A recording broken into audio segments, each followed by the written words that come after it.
Hello everyone. आज the Hindu का complete जो हमारा न्यूज़ है current affairs exam point of view से उसको हम बारी बारी से देखेंगे और साथ में जो एडिटोरियल भी है उसको भी देखेंगे, क्योंकि आज का जो 1 जनवरी 2026 है इससे बहुत इंपॉर्टेंट डेवलपमेंट देखने को मिला है। तो आप इसमें बने रहें। पहला है हमारा ban on oral formulation of nimesulide over 100 mg, यानी एक के दर्द का दावा है जो 100 mg से जो ज़्यादा मतलब दिया जाता था उसको क्या किया गया है, बैन कर दिया है सरकार ने।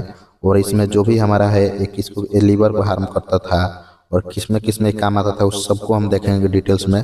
अब यहाँ से हम एक करके देखेंगे। न्यूज़ में आपने देख ही लिया है कि यूनियन हेल्थ मिनिस्ट्री है जो इसको क्या किया है, बैन कर दिए हैं। और जो एक्ट लगा के किस एक्ट के तहत, तो जो 100 mg से एबव जो है इसके जो प्रोडक्शन पर बैन कर दिया गया है। और सेक्शन 60 मतलब 26A of drugs and cosmetic act 1940 के एक्ट से इसको क्या किया गया है, बैन कर दिया गया है। अब देखिए नाइमेसुलाडाई क्या है, अब इसके नाम से आपको समझना होगा। देखिए ये एक प्रकार का non steroid anti inflammatory drug है जिसको यूज किया जाता था किसके लिए, एक्यूट पेन के लिए, बहुत ज़्यादा दर्द है उसके लिए, पेनफुल ऑस्टियोआर्थराइटिस के लिए, प्राइमरी डायम्फोरिया के लिए, और एक पेन रिलीवर के लिए, एंटी इन्फ्लामेटरी के लिए, और एंटीपायरेटिक रिड्यूज फीवर के लिए। और जो बुखार है उसको लिए भी क्या किया जाता था, यूज किया जाता था। और ये प्रिस्क्राइब ए सेकेंड लाइन ड्रग था व्हेन सफर ड्रग फेल, और काम भी कर जाता था, कभी कभी फेल भी कर सकता था। ठीक है, अब ये देख सकते हैं आप, हिंदी में भी है आपका। देखिए ये बैन क्यों किया गया, मतलब इससे क्या दिक्कत है कि सरकार ने इसे बैन कर दिया। तो अब देखिए एग्जैक्टली जो प्रॉब्लम है वो बताया गया है कि इससे जो क्या था ना कि लीवर रिस्क बहुत ज़्यादा था, यानी कि लीवर बहुत ज़्यादा खराब होता था। सफ़र जो था अल्टरनेटिव आर अवेलेबल, और इसके जो अल्टरनेटिव थे अवेलेबल थे और सुटेबल भी थे। और ओरल इमीडिएट जो रिलीज था ये 100 mg से इसको ज़्यादा मतलब क्या किया जाता था, रिलीज किया जाता जो सीरियस है ह्यूमन लाइफ में। देखिए ये तो एक दवा है, लेकिन इससे बहुत सारे दवाएं हैं जो ह्यूमन लाइफ को क्या कर रहे हैं, इफेक्ट कर रहे हैं, लेकिन सरकार का जिस पर नजर जाएगा उसको बंद करेगा। तो इसलिए डिसीजन लिया गया है। ठीक है, और कौन दिया है, तो एक बार ध्यान, constitutional with drug technical advisory board DTAB। तो अगर पूछ देगा कि DTAB क्या है तो बोलना है ड्रग टेक्निकल एडवाइजरी बोर्ड, जो कि भारत के मिनिस्ट्री ऑफ हेल्थ को एडवाइज करता है हेल्थ से ड्रग से रिलेटेड समस्याओं को लेकर। ठीक है, तो वही बात है यहाँ आप हिंदी में भी देख सकते हैं।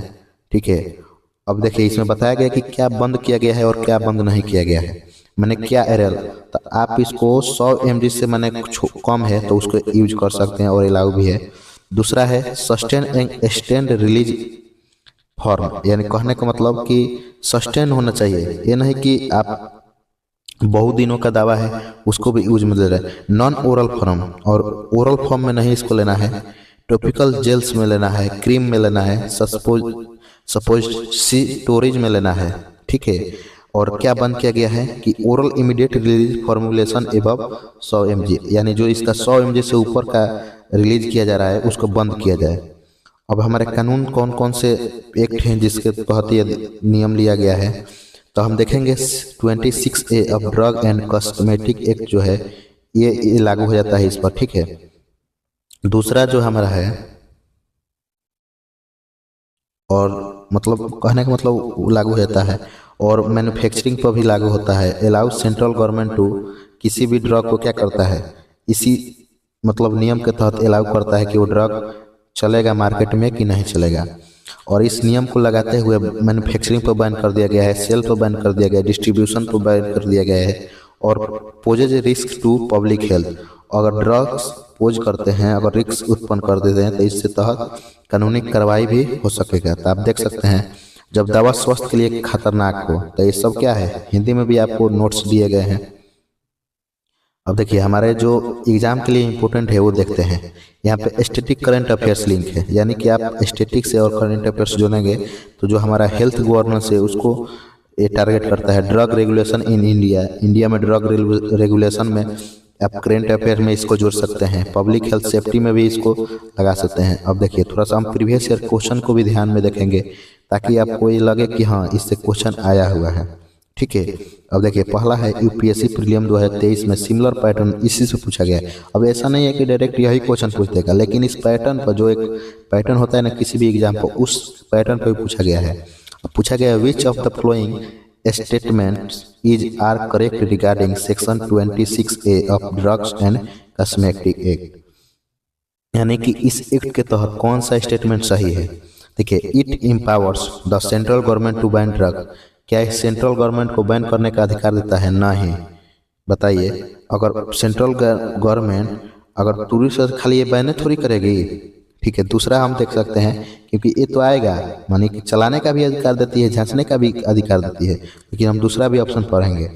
It can be use only after parliamentary approval, नहीं, ये तो सारा सही गलत है, क्योंकि पार्लियामेंट्री अप्रूवल के बाद क्या इसको यूज किया जाएगा? नहीं, क्योंकि ये एक्ट बन गया है, तो हम दूसरा ऑप्शन है नहीं, तो इसलिए क्या है, ये सरकार को बैन करने का भी अधिकार देती है और इसको रेगुलेट करने का भी अधिकार देती है। जो इसमें अगर यहाँ पे रेगुलेट भी रहता तो वो आंसर होता। अब आपका यूपीएससी मेंस में है जो ट्रेंड देखा गया है, तो दिखा है discuss the role of drugs regulation in ensuring public health safety in India, यानी कहने को वही बताया गया है कि जो ड्रग रेगुलेशन है इंडिया में पब्लिक हेल्थ को लेकर कैसे चल रहे हैं, इसी के रेफरेंस में आप भी यहाँ पे कोट कर सकते हैं। डीडीटीवी क्या है समझ रहे ना। और बीपीएससी यानी पीसीएस के ऑब्जेक्टिव से देखेंगे तो आप यहाँ पे नामेसुलाइड पर 100 mg से अधिक मौखिक खुराक को प्रतिबंध लगाने का मुख्य कारण क्या है। देखिए यहाँ पे 4 गो ऑप्शन है, किडनी फेलियर, हृदय रोग, लेकिन अब यहाँ पे क्या था जो हम ऊपर पढ़ा कि लीवर को टॉक्सिसिटी करता था, यानी लीवर को खराब करने में इसका। अब देखिए उतना जितना हम ऊपर पढ़ाएं उतना पढ़ने की जरूरत नहीं है, आप इतना बस पढ़ सकते हैं कि नामेसुलाइड बैन क्या है, ओरल इमीडिएट रिलीज है, इसको 100 mg से कम किया गया है। रीजन है हेपाटॉक्सिसिटी करता था, यानी लीवर को परेशानी पहुंचाता था। कौन सा लॉ के तहत किया गया है, तो सेक्शन 26 है ड्रग एंड कॉस्मेटिक एक्ट 1940 में, अथॉरिटी है यूनियन हेल्थ मिनिस्ट्री DTAB। ठीक है, अगला हमारा जो करंट अफेयर्स न्यूज है द हिंदू का, DRDO carry out salvo launch of Pralay missile, यानी कहने का मतलब जो हमारा डीआरडीओ उसने प्रलय मिसाइल को लॉन्च किया है, और मिसाइल किस तरह का है उसको हम देखेंगे, और इससे हमारे जो प्रीवियस ईयर में क्वेश्चन आए हैं उसको भी हम ध्यान में देखेंगे। कि डीआरडीओ ने उड़ीसा के तट के पास प्रलय मिसाइल को साल्वो लॉन्च किया, एक ही लॉन्च दो मिसाइल किए, और ये यूजर एवोल्यूशन ट्रायल का हिस्सा था। दोनों मिसाइलों ने अपने लक्ष्य को सटीकता से भेदा। अब है क्या है प्रलय मिसाइल, ये भी देख सकते हैं। देखिए ये पूरी तरह से एक इंडिजीनियस है और short range surface to surface missile है। सरफेस टू सरफेस मिसाइल कौन होता है, देखिए एक यहाँ पे है, एक यहाँ पे है, अगर इसको टारगेट करना है तो यहाँ से उठेगा और यहाँ जाकर मार देगा, ठीक है, या इधर से जाकर मार देगा। एक होती है एंटी बैलिस्टिक मिसाइल। अब यहाँ से जब हम मिसाइल दागेंगे तो पहले क्या करेगा कि पृथ्वी के बाहर स्पेस में जाएगा और यहाँ से आके भेदेगा, तो एंटी बैलिस्टिक मिसाइल होगा। तो ये सरफेस टू सरफेस मिसाइल है, ये बात ध्यान रखना।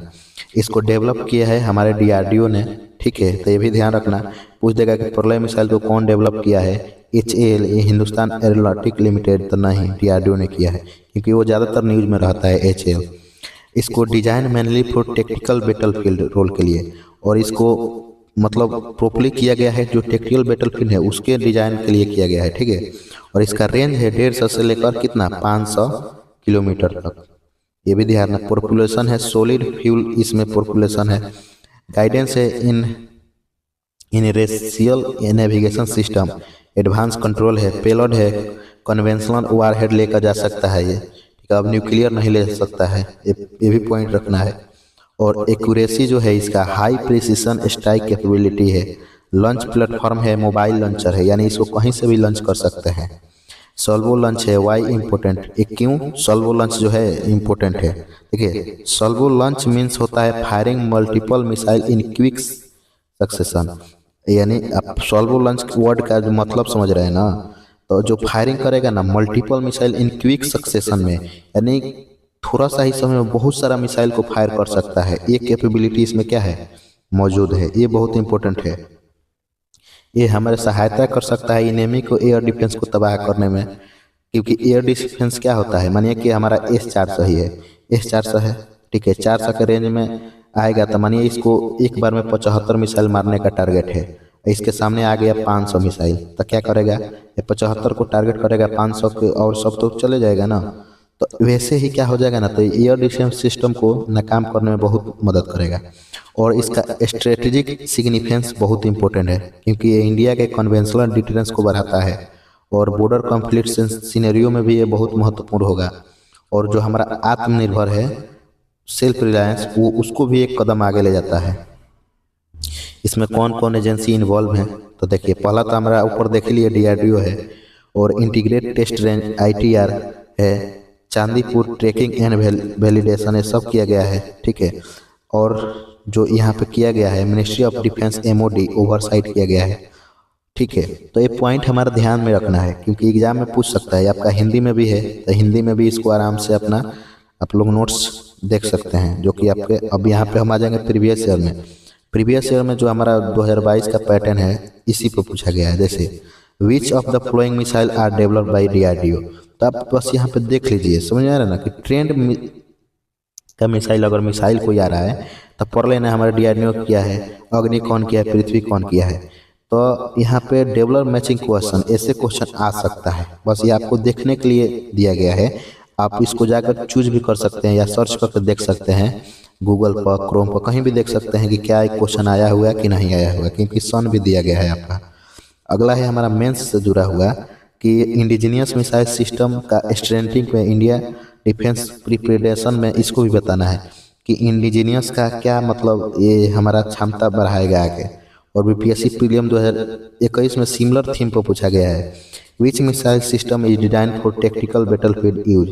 अब देखिए ऐसे ही क्वेश्चन पूछा गया था उस समय, तो उस ऑप्शन में अगर क्वेश्चन रहता तो इस टाइप अगर पढ़ ले रहेगा तो पढ़ लेते एग्जाम रेडी जो हमारा है। तो हमारा जितना भी हम लोग देखे थे, ये कहाँ से टेस्ट किया गया था, ITR चांदीपुर से, और servo launch enhance strike probability करता है, और परले is conventional short range ballistic missile है। बस इतना देख लीजिएगा ना, तो जो जितना भी हम लोग ऊपर देखे थे वो सब आपका रिवीजन हो जाएगा, ठीक है। अगला है हमारा army animal contingent to debut a Republic Day parade. कहने का मतलब ना कि आर्मी क्या करेगी ना, रिपब्लिक डे परेड में एनिमल का प्रदर्शन बहुत अच्छे तरीके से करेगी। इसमें क्या है कि इसमें है कि आर्मी का रिपब्लिक डे में अब की एनिमल्स का देखने को मिलेगा। आप देख सकते हैं पहली बार भारतीय सेना का रिमाउंड एंड वेटरनरी कॉर्प्स RBC का पशु दस्ता गणतंत्र दिवस परेड में शामिल होगा, जो भारत की उच्च हिमालय सैन्य क्षमता और आत्मनिर्भर भारत को भी दर्शाता है, ठीक है। तो ये हमारा क्या है, न्यूज है, ठीक है। अभी हम देखेंगे रिमोट एंड वेटरनरी कॉर्प्स क्या है, ठीक है। RBC है क्या, देखिए ये oldest supporting arm of the Indian army है, यानी कहने का मतलब सबसे पुराना। आप समझिए कि मानिए कि जब इंजीनियरिंग का खोज नहीं हुआ था, तो मान लीजिए तब हम लोग कहाँ से कोई सामान ले जाते थे, तब उस समय हमारा क्या था, एनिमल थे, समझ आ रहा है ना पॉइंट। तो ये oldest supporting arm of the Indian army है, responsible for training, breeding and medical care of animals है। और ये क्या है कि इसमें ट्रेनिंग दिया जाता है, ब्रीडिंग कराया जाता है, मेडिकल केयर ऑफ एनिमल्स, ये सब देखता है। ये हेडक्वार्टर इसका है मेरठ UP में, ठीक है। अब हिंदी में भी हम देख सकते हैं भारतीय सेना की सबसे पुरानी सहायक शाखा है, सैन्य पशुओं का प्रशिक्षण देता है, प्रजनन कराता है और चिकित्सा का देखभाल भी करता है। मुख्यालय इसका मेरठ उत्तर प्रदेश में है। तो हमारा हिंदी में भी है, तो हम मानिए कि इंग्लिश क्या है हम पढ़ते चलेंगे। आप हिंदी में इसको वीडियो को पोस्ट करके अपना देख सकते हैं, ठीक है। और अपना नोट्स भी बनाना होगा तो बना सकते हैं, नहीं तो PDF तो हम देते ही हैं। एनिमल कंटीमेंट कंपोजिशन क्या है, एनिमल नंबर बैक्टीरियन जो है, इसमें जो किया गया है कौन कौन से एनिमल को रखा गया है, कंपोजिशन किसका है। तो इसमें देखिए रोल ऑफ ईच एनिमल, पशुओं की भूमिका जो में है ना, पहला है बैक्टीरियन कैमल, ठीक है। बैक्टीरियन कैमल इंग्लिश है इंडक फॉर लद्दाख, और ये क्या करेगा, इंडिकेट करेगा लद्दाख को, जो कोल्ड डेजर्ट ऑपरेशन में शामिल होता है, ठीक है। तो बैक्टीरियन कैमल कहाँ से बिलोंग करेगा, लद्दाख से, लद्दाख को इंडिकेट करेगा। और ये एक्सट्रीम कोल्ड और थिन ऑक्सीजन और हाई एल्टीट्यूड को भी सर्वाइव कर सकता है, यानी कम ऑक्सीजन में भी ये क्या कर सकता है, अच्छे से रह सकता है। और इसका लोड कैपेसिटी है ना आपका 250 kg देखने को मिलेगा। और एक पेट्रोलिंग के लिए, यानी लॉजिस्टिक एंड पेट्रोलिंग दोनों के लिए एलएसी के पास क्या किया जाता है, यूज में लाया जाता है। तो वही आप हिंदी में भी देख सकते हैं। अगला है जंस्कर पोनेज। ठीक है, जंस्कर पोनेज क्या है, एक इंडिजिनियस ब्रीड फ्रॉम लद्दाख और एक इंडिजिनियस ब्रीड है। ठीक है, और ये लद्दाख से बिलोंग करता है और इसको ऑपरेट किया जाता है 15,000 फीट पर। देख रहे हैं ये पॉइंट, देखिए पहले 15,000 फीट पर, टेम्परेचर -40 डिग्री। और ये क्या कर सकता है, कैरी कर सकता है 40 से 60 केजी और आराम से 40 से 60 केजी ले जा सकता है, इसको कोई प्रॉब्लम नहीं है। और ट्रेवल कर सकता है एक दिन में 70 किलोमीटर। तो देखिए इसका कैपेबिलिटी कितना खतरनाक है। और इसको यूज किया जाता है सियाचिन ग्लेशियर में। देखिए कितना ठंडे प्रदेश में इसको यूज किया जाता है। ये भी पॉइंट आपको देखते रहना है, पूछ सकता है। अगला है हमारा रेप्टर्स यानी बर्ड ऑफ प्रे। समझा ना, ये बर्ड स्ट्राइक कंट्रोल करता है। ठीक है, और ये हमारा जो सर्विलांस एंड एयर सेफ्टी को भी क्या करता है, दिखाता है कि एयर सेफ्टी कैसे किया जाता है। और एग्जाम्पल ऑफ नेचर बेस्ड जो मिलिट्री इनोवेशन होता है, इसको भी क्या कर सकता है, ये प्रदर्शित करता है। तो हिंदी में भी है। अगला है आर्मी डॉग्स। इसको साइलेंट वॉरियर के भी नाम से जानते हैं। तो क्वेश्चन आ जाएगा कि silent warrior which of the flowing silent warrior. उसमें एक ऑप्शन में रहेगा बैक्टीरियन कैमेल, रेप्टोप्रोनेज और आर्मी डॉग। तो क्या होगा, आर्मी डॉग। यहाँ से क्वेश्चन मतलब 100% बन सकता है आपका प्रीलिम्स में, तो ये पॉइंट याद रखना लो। और इसका क्या है, काउंटर टेररिज्म यानी जो टेररिज्म है इसको काउंटर करने में, एक्सप्लोजिव एंड माइन डिटेक्शन में, जो माइन होता है मानिए कहीं कहीं पे माइन लगाया जाता है उसको डिटेक्शन करने में, डिजास्टर रिस्पांस एंड रेस्क्यू में। और ट्रेनिंग सेंटर इसका आरबीसी सेंटर एंड कॉलेज जो है इसको कहाँ पे दिया जाता है, मेरठ में। तो ये पॉइंट रखना लो, आरबीसी सेंटर एंड कॉलेज में कहाँ पे है, मेरठ में। अब आ जाइए हमारा जो आत्मनिर्भर भारत और इंडिजिनियस ब्रीड है, इसको भी ध्यान रखेंगे। इसमें क्या किया गया है ना कि जितने भी आर्मी नेटिव डॉग हैं वो मेक इन इंडिया है।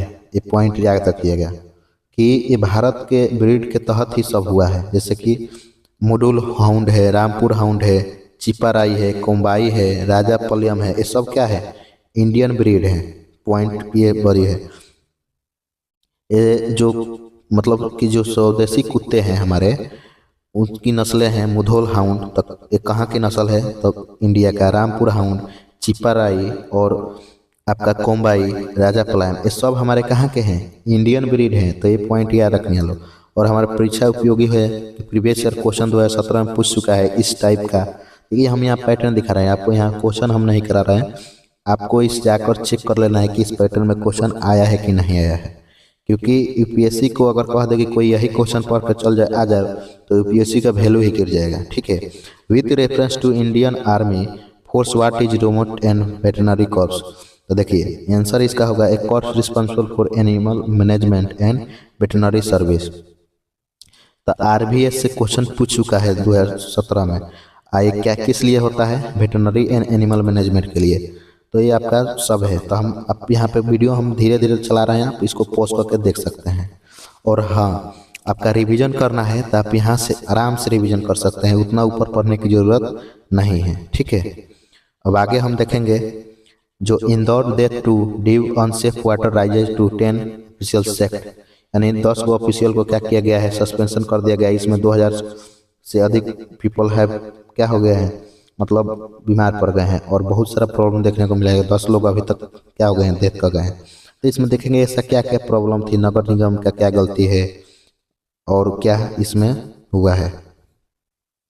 अब देखिए वही है कि इंदौर सिटी में पब्लिक हेल्थ क्राइसिस हुआ है, जिसमें 200 से ज़्यादा लोग क्या हो गए हैं, बीमार पड़ गए हैं। और अभी तक जानकारी के अनुसार 10 लोग का डेथ हुआ है। और इसमें फेलियर दिखा रहा है कि मैंने हाईलाइटेड फेलियर दिखा रहा है कि urban governance and public health infrastructure कितना गिरा हुआ है। ठीक है, आप लोग जानते हैं कि इंदौर में क्या होता है, तो हमेशा मतलब सफा सफाई में नंबर 1 पर रहता है, ये भी आप लोग को मालूम होगा। लेकिन इंदौर शहर के निगम प्रदूषित पानी से गंभीर जन स्वास्थ्य संकट उत्पन्न हुआ है। इसमें 10 लोग से ज़्यादा का डेथ हुआ है। तो वही सब हमारा है। तो अब आगे देखिए, यहाँ जो हमारा है ना फैक्ट है एग्जाम के रेडी के लिए, तो उसको हम देखेंगे। आगे है कि जो इंडिकेटर डाटा इफेक्टिविटी इंडोर है, ठीक है, इसमें 2000 से अधिक लोगों का अब प्लस कुछ डेथ हुआ है अभी तक। और वर्स इफेक्टेड मैंने बहुत सारे सिचुएशन और एरिया है बागीरा पूरा हॉस्पिटलाइज 100 हाउसेस सर्वेड है 7000। मैंने ऐसे सर्वे में पता किया गया है कि 7992 पीपल एग्जामिन, इसमें 39,895 सस्पेक्टेड माना गया है। पेशेंट से टोटल अभी तक 2456 रिस्पॉन्सिबल बॉडी इंडोर, ठीक है। और इसके लिए मैंने बॉडी इंदौर जो म्यूनसिपल कॉरपोरेशन है वही बॉडी IMSC यही हुआ है। टेकन लिया गया A1 मैंने एक ऑफिशियल को टर्मिनेट किया गया है, 2 सस्पेंड हुए हैं, 3 मेंबर कमेटी गठित किया गया है। तो ये सब सिचुएशन वहाँ पे हुआ है। अब देखिए यहाँ पे प्रशासनिक कार्रवाई में जो सब इंजीनियर उसको टर्मिनेट किया दिया गया है। एक पॉइंट याद रखना, जोनल ऑफिसर असिस्टेंट इंजीनियर को सस्पेंड किया गया है। Action taken on chief minister instruction, और चीफ मिनिस्टर जो हैं इनके इंस्ट्रक्शन पे सब किया गया है। और संकट के कारण क्या हो सकते हैं, ये आपके मेंस के लिए इंपॉर्टेंट हो सकते हैं। मानिए कि यहाँ पे क्वेश्चन पूछेगा संकट का कारण क्या है, ठीक है। देखिए संकट का कारण है कि लीकेज वाटर पाइपलाइन, और पाइपलाइन का लीकेज की वजह से पहला है। दूसरा है mixing of Suez with drinking water, आज जो स्वेग है ड्रिंकिंग वाटर के साथ मिला है। पुअर मॉनिटरिंग एंड मेंटेनेंस, और इसका मतलब अच्छे तरीके से मेंटेन नहीं किया गया है। नेजिलाइजेशन ऑफ म्यूनसिपल ऑफिसर हैं, इसको भी ध्यान में नहीं दिया गया है। ये सब इसलिए समस्या देखने को आया है। तो इसमें क्या है, प्रभाव वही पड़ा है कि infant death 6 month old child, इसमें सबसे बड़ी बात है कि एक 6 मंथ का ओल्ड बच्चा का भी डेथ हो गया है, जिसलिए ये बहुत वोमेन मोस्ट इफेक्टेड, और जो वोमेन थी औरत बहुत ज़्यादा इफेक्टेड हो गई थी। Burden on hospital, governance impact, ये सब सिचुएशन है वहाँ पे। तो इसमें हम इथिकल डायमेंशन के पक्ष में इसको क्या कर सकते हैं, जोड़कर अपना क्वेश्चन बना सकते हैं मेंस में, ठीक है। तो अब इसके वे फॉरवर्ड आगे की राह क्या है, ठीक है। रेगुलर वाटर क्वालिटी टेस्टिंग करना चाहिए, ठीक है। GISA बेस्ट पाइपलाइन मॉनिटरिंग करना चाहिए। Accountability of urban local body, उन लोग की ध्यान में रखना चाहिए। Community participation, emergency health response system, ये सब ध्यान में देना चाहिए। तो अब जाके हमारा क्या होगा, ये सुधरेगा। जैसे 2019 में इससे क्वेश्चन आया है और हमारा 2022 में भी आया है। पेजल से जो क्वेश्चन आएगा ना, ज़्यादातर मेंस में ही पूछता है, ठीक है। अब आज हमारा जो एडिटोरियल है बहुत इंपॉर्टेंट है। Editorial Indian space programme and people's space जनरी। अब देखिए यहाँ पे एडिटोरियल में ऐसे ही लिखा जाता है कि इंडिया का स्पेस प्रोग्राम लोगों का स्पेस जनरी बन चुका है। अब हमको इस एग्जाम पॉइंट ऑफ व्यू से कैसे तैयार करके देखना है, तो अब ये हमारा यहाँ पे रहा नोट्स। भारत का अंतरिक्ष कार्यक्रम जन जन की अंतरिक्ष यात्रा है। बैकग्राउंड में वही जो है आप देख सकते हैं कि भारत का अंतरिक्ष कार्यक्रम अब केवल मशीनों तक नहीं सीमित रहा, बल्कि यह जन आधारित राष्ट्रीय आंदोलन बन चुका है। अंतरिक्ष आज शासन, अर्थव्यवस्था, शिक्षा, सुरक्षा, राष्ट्रीय पहचान से जुड़ गया है। तो ये हमारा हेडिंग रहा है। अब उपलब्धियों को देखेंगे कि उपलब्धियां ऐसा क्या क्या हुआ है कि लोग इसको हेडिंग डाला है। मानव अंतरिक्ष उड़ान को, यानी मानव में अंतरिक्ष के उड़ान को दिया गया है 2025 में। Group captain Shubhanshu Shukla aboard ISSC interaction with PM। तो जो ये भी पॉइंट है कि मानव ने भी क्या किया है, अब अंतरिक्ष में जाना शुरू कर दिया है। Symbol of Amritkaal and nation pride, और इस अमृतकाल का सिंबल है और नेशनल माने भारतीयों के लिए प्राइड का बात है। इसका इम्पोर्टेंस क्या है, माने महत्व क्या है। देखिए ये first visible India presence in ISSC era, यानी कि ये फर्स्ट भारतीय बने हैं जो ISS एरा में विजिबल हुआ है Indian. Boost to Gaganyaan programme, और इससे क्या होगा, जो गगनयान हमारा प्रोग्राम है उसको बूस्ट मिलेगा। चंद्र मिशन को भी मिलेगा, जो गगनयान है इसको है, सबको मिलेगा। मिशन ईयर के अचीवमेंट, चंद्रयान जो क्या किया था 1200D discovery of water molecules, और जो मतलब जो हमारा चंद्रयान मिशन था फर्स्ट, वो 1200D डिस्कवरी वाटर मॉलिक्यूल को खोजा था। चंद्रयान जो था वो 1200 high resolution lunar mapping Chandrayaan first soft landing भी किया था। माने कि चंद्रयान जो हमारा है ये सब उसका कोडिंग नेम है। हमारा चंद्रयान फर्स्ट हुआ तो वाटर मॉलिक्यूल को खोज दिया, और high resolution lunar mapping Chandrayaan को दिया, जो दूसरा हमारा क्या हो गया, मतलब कि वहाँ से मतलब बेकार हो गया। मतलब बेकार कहने का मतलब क्या कि फेल हो गया। तो हमारा ऑर्बिट में जाकर वहाँ से चंद्रमा का बहुत अच्छा से इमेज भेजा, ठीक है। जो हमारा तीसरा था तो वो first landing near south pole किया, ठीक है। तो ये भी हमारा पॉइंट ध्यान रखना है कि पहला चंद्रयान मिशन क्या था, वाटर मोलिक्यूल को खोजा। दूसरा चंद्रयान मिशन चंद्रमा का सटीक जाकर भले क्या हो गया, उसका संपर्क टूट गया, लेकिन चंद्रमा का सटीक मैसेज भेजा। तीसरा जो हमारा था वो सफल हुआ और फर्स्ट सॉफ्ट लैंडिंग किया वहाँ। अब यहाँ पे है India become the first country to land near moon's south pole. तो हमारा एग्जाम पॉइंट है, इसलिए इसको ध्यान से देखिएगा लोग।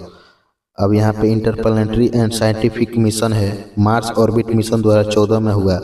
First Asian nation to reach Mars orbit, और फर्स्ट एशियन ऑर्बिट मतलब हम लोग पहुँच गए, एशिया के पहले देश बन गए, ठीक है।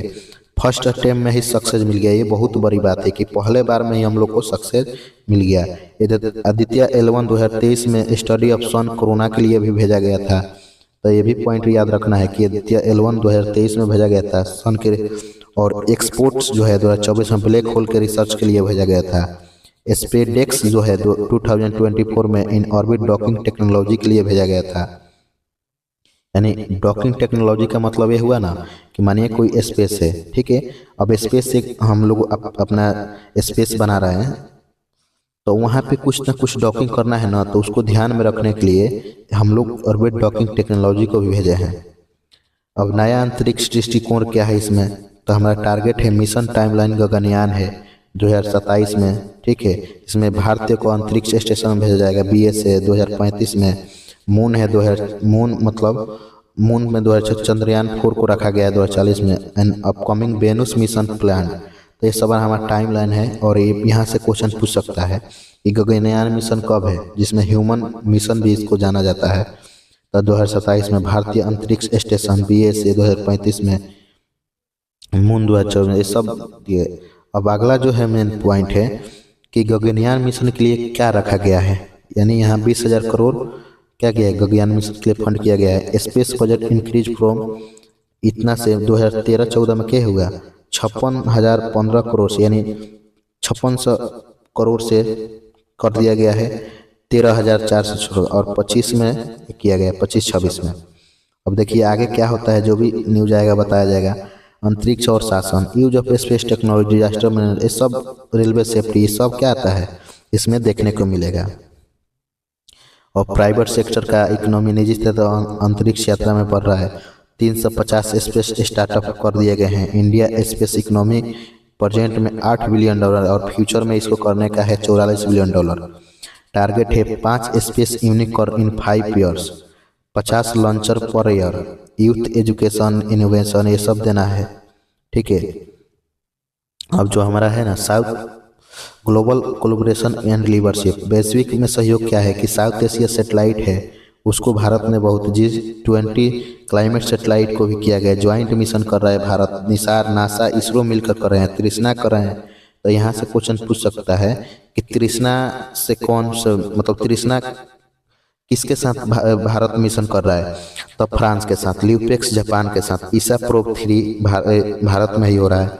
तो अब देखिए फिलोसफी क्या है, वसुधैव कुटुंबकम, इससे रिलेटेड है, क्योंकि भारत भी दिन प्रतिदिन अपना बढ़ोतरी कर रहा है, क्योंकि छोटा मोटा 400-500 क्या कर रहा है, अपना सैटेलाइट को छोड़ रहा है, ठीक है। और इसका टारगेट देख ही रहे हैं आप। तो ये हमारा क्या है, एग्जाम पॉइंट ऑफ व्यू से इंपॉर्टेंट है। 2023 में भी 2022 में भी ऐसा कोई साल नहीं है जो 1-2 क्वेश्चन क्या हो सका पूछा हो, सबसे क्वेश्चन पूछा है।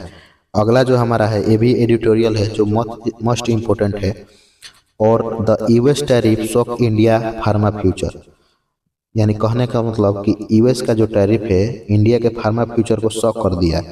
अब देखिए यहाँ पे है क्या, अमेरिकी टैरिफ झटका और भारत का फार्मा भविष्य। एडिटोरियल में ऐसे ही लिखा जाता है, आपको ऐसा टॉपिक देगा, ऊपर हेडिंग देगा कि आपको समझ में नहीं आएगा, आपको अंदर उसमें जाकर। अब देखिए यहाँ पे बताया गया है कि सितंबर 2025 में अमेरिका ने ब्रांडेड एंड पेटेंट दवाओं पर आयात पर 100% टैरिफ लगा दिया, ठीक है। इससे वैश्विक जो व्यापार था फार्मा का वो क्या हुआ, प्रभावित हो गया।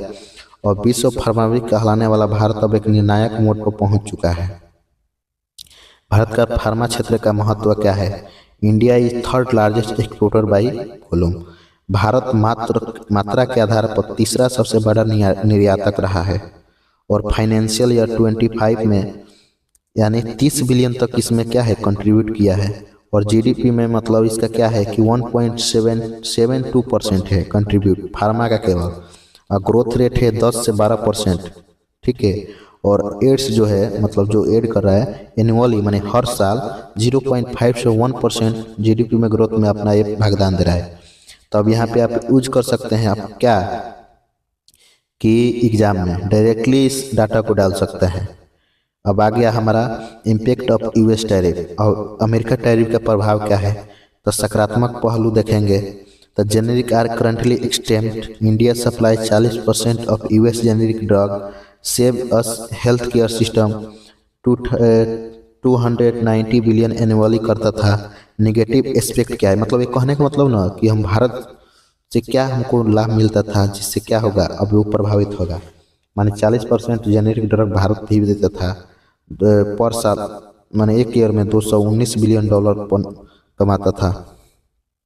अब देखिए इस tariff extend to export loss 10 से 15% हो गया है। जीडीपी इम्पैक्ट 0 से 2% डिक्लाइन चला गया है। इंक्रीज हो गया है एपीआई कॉस्ट 5 से 7%। रेगुलेटरी हर्डल हुए हैं, आरएनडी स्लो डाउन चला गया है। और एपिडेंसी और स्ट्रेटेजिक वीकनेस आया है। तो ये कहने का मतलब ना ये सब आपको क्या नहीं, भारत में 72% एपीआई आवश्यकताओं के लिए चीन पर निर्भर है, जो रणनीति जोखिम पैदा करता है। समझ में आ रहा है ना कि हम लोग चीन पर निर्भर होंगे तो चीन क्या करता है हमसे हमेशा मिलिट्री एक्सप्लॉइट करता रहता है जिससे कि आ सकता है। अब सोल्यूशन मेजर क्या है?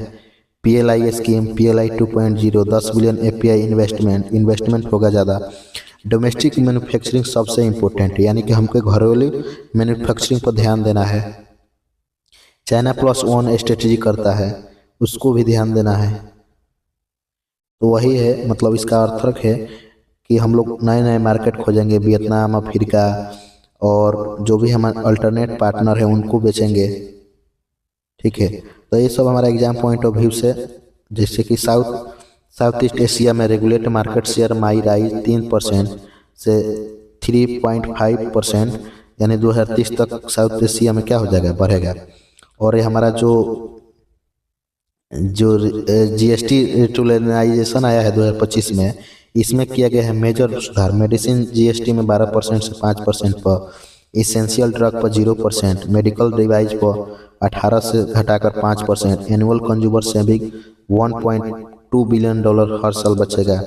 और मतलब कहने का मतलब यही सब है हमारा जो एग्जाम पॉइंट ऑफ व्यू से डाटा दिया गया है, जो डाटा सरकारी पहले किया गया है। जो हमारा ये भी ध्यान रखना है, पीएमबीजी यानी जन औषधि केंद्र अभी तक 16,992 जून 2025 तक खोला गया है।